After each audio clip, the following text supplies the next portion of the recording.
जैसा कि आप सब लोग जानते हैं, कल ग्रहण भी है और कल शरद पूर्णिमा भी होगी। तो इसी पर चर्चा करने के लिए कि शरद पूर्णिमा में जनमानस में, भारतीय जनमानस में ऐसी परंपरा है कि लोग खीर बनाते हैं, पूजन करते हैं, भगवान को खीर का भोग लगाते हैं और फिर उस खीर को रात्रि में आकाश के नीचे छलनी से ढक करके या कपड़े, सूती कपड़े से ढक करके रखते हैं। फिर आकाश से गिरने वाली जो अमृतमय ओस की बूंदें हैं वो उस खीर में समाहित होती हैं और वह खीर बहुत सारे रोगों को नष्ट करने में सक्षम हो जाता है, अमृत तुल्य हो जाता है, हमारे शरीर की रोग प्रतिरोधक क्षमता बढ़ाने वाला हो जाता है, हमारे शरीर की भौतिक और आध्यात्मिक दोनों ही ऊर्जा की वृद्धि करने वाला हो जाता है। तो इन सभी कारणों से शरद पूर्णिमा का बहुत महत्व है। इन सब विषयों पर हम लोग चर्चा करेंगे।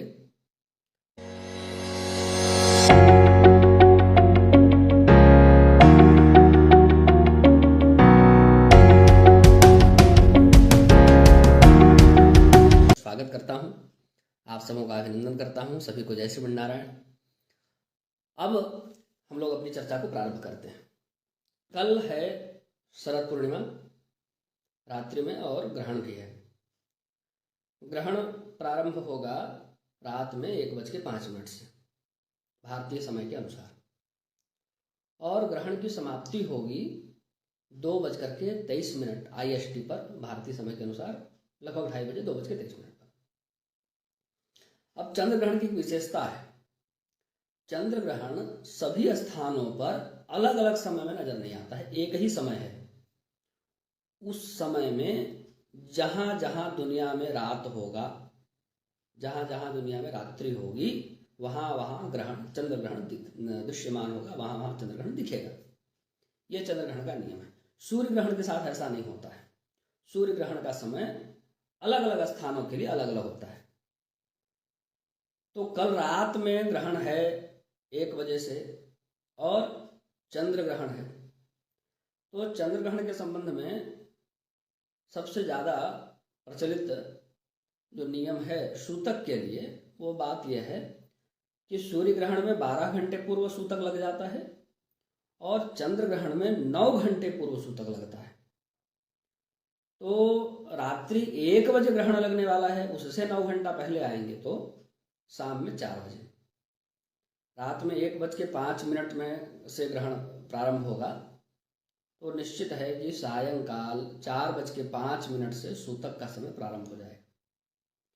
अब 4 बजे से ही सूतक है, ऐसी परिस्थिति में खीर कब बनाई जाए, भगवान को उसका भोग कैसे लगे, उस खीर को आकाश में कैसे रखा जाए, आकाश के नीचे कैसे उसका सेवन किया जाए, ये सब समस्याएं उत्पन्न होंगी और ये सब समस्याएं उत्पन्न हो रही हैं। गोविंद शुक्ल जी, ऐसा है, आप भारत में नहीं हैं, फिर भी यह जो ग्रहण है चंद्र ग्रहण, वो केवल भारत में दृश्य नहीं है, पूरे विश्व में दृश्य है। जो मैंने समय बताया भारतीय समय के अनुसार रात में 1:05 से लेकर के 2:23 तक, इस बीच में दुनिया में जहां जहां रात्रि हो रही होगी वहां वहां यह ग्रहण दिखाई देगा। तो भारतीय समय के अनुसार आप अपने यहाँ के समय को टैली कर लीजिए, मिलान कर लीजिए, बहुत सारे एप्लीकेशंस आते हैं उसके माध्यम से।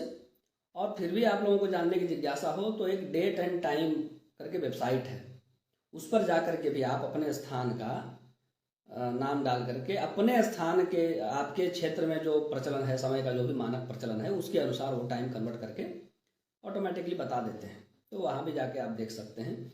और भी अन्य वेबसाइट्स भी हैं, space.com इत्यादि भी है, वहाँ भी जाके आप कर सकते हैं।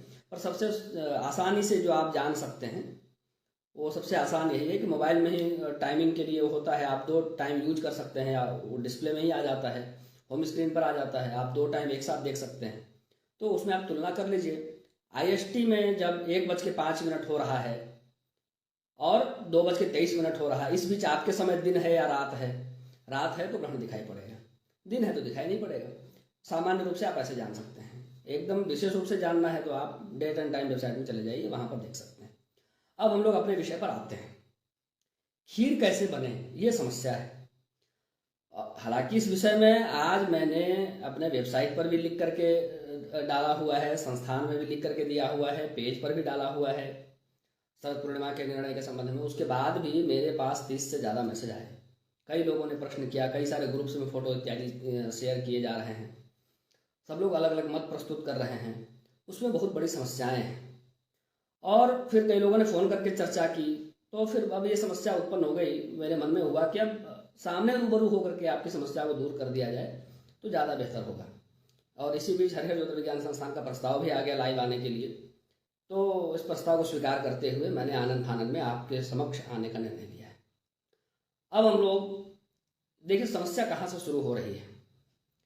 बात यह है कि जितने भी साधु हैं, संत हैं, पूजनीय हैं, वैष्णव हैं, गुरुतुल्य लोग हैं, जब कोई सूचना उनके द्वारा प्रसारित करती है तो जनमानस के मन में उनके प्रति अत्यंत आदर भाव है।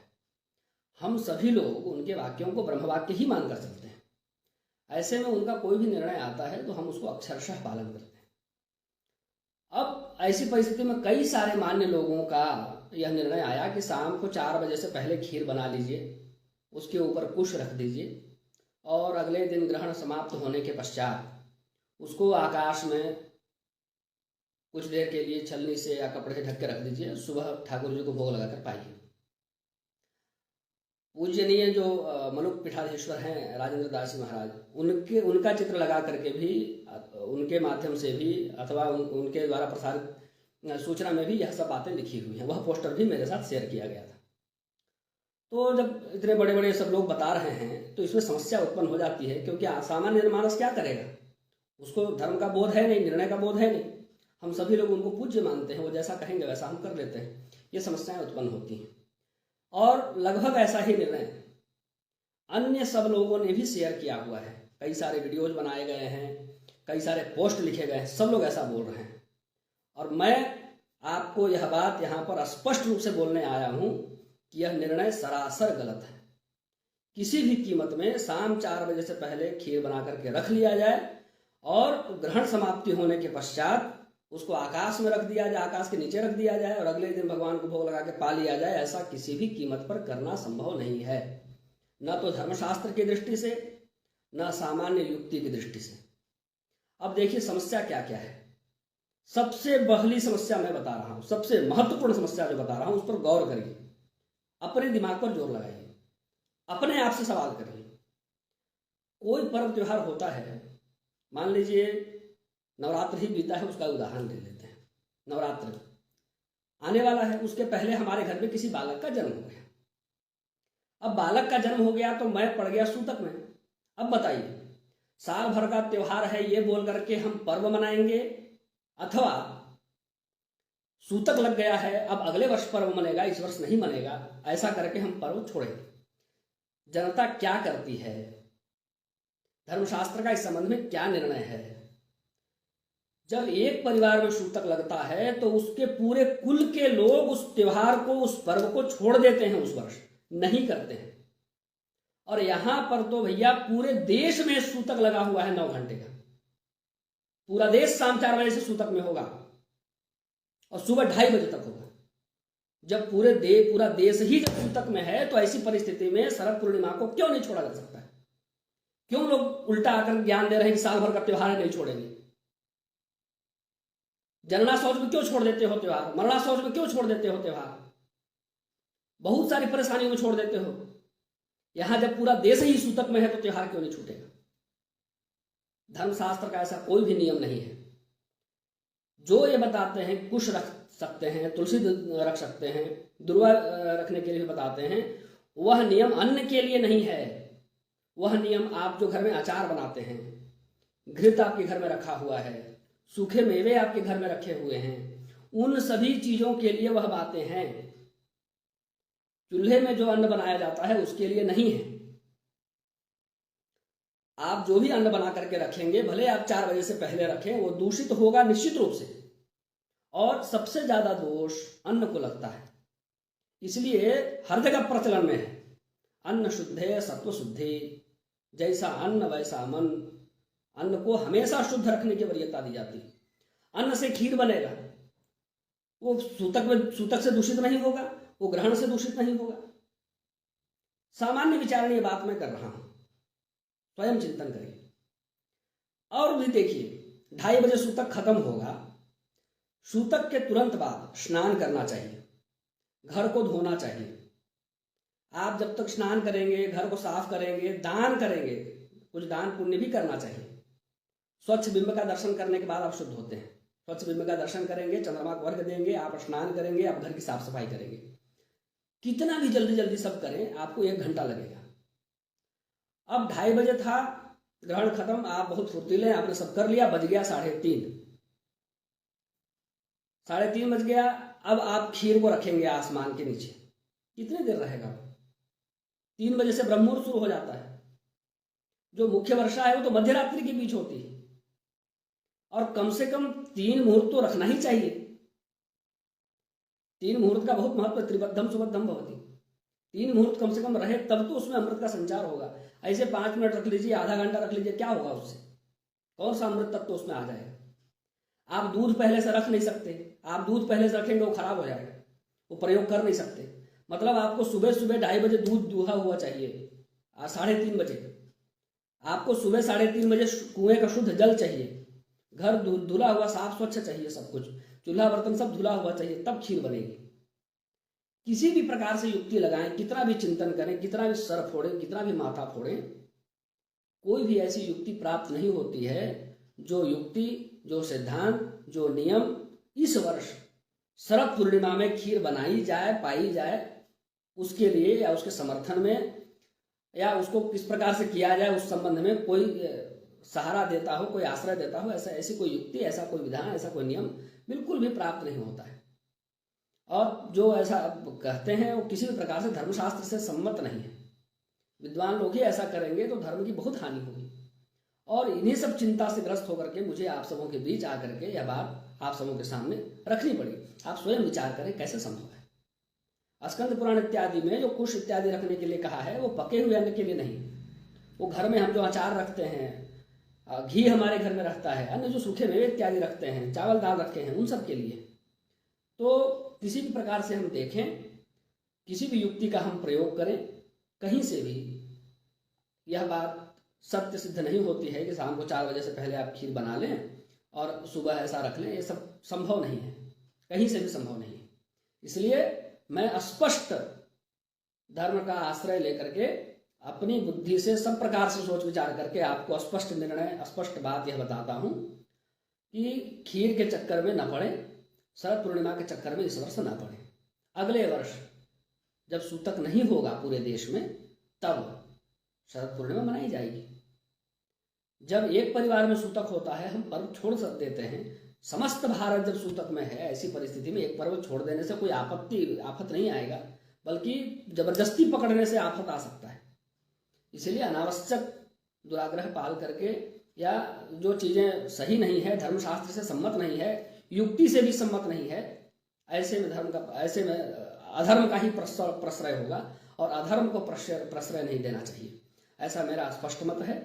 और मुझे ऐसा लगता है कि अपने विचारों के द्वारा, अपने तथ्यों के द्वारा मैंने थोड़ा बहुत भी यदि भ्रमोच्छेदन का कुछ भी मेरा प्रयास सफल हुआ हो, मेरे विचार, मेरी प्रस्तुति आपको अच्छी लगी हो, तो मेरा यह लाइव आना और आप सबों से रूबरू होना सार्थक होगा।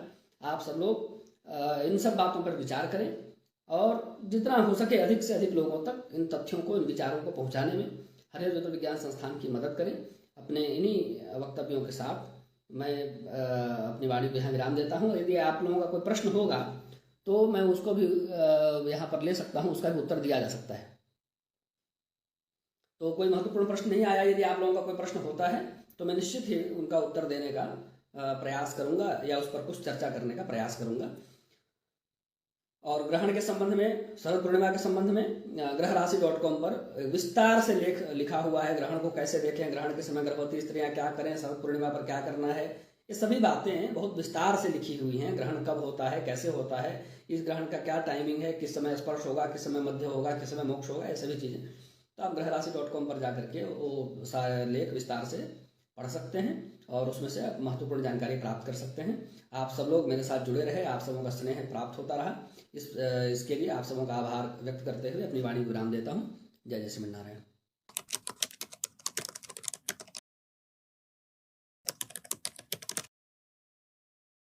श्रीमते रामचंद्राय नमः।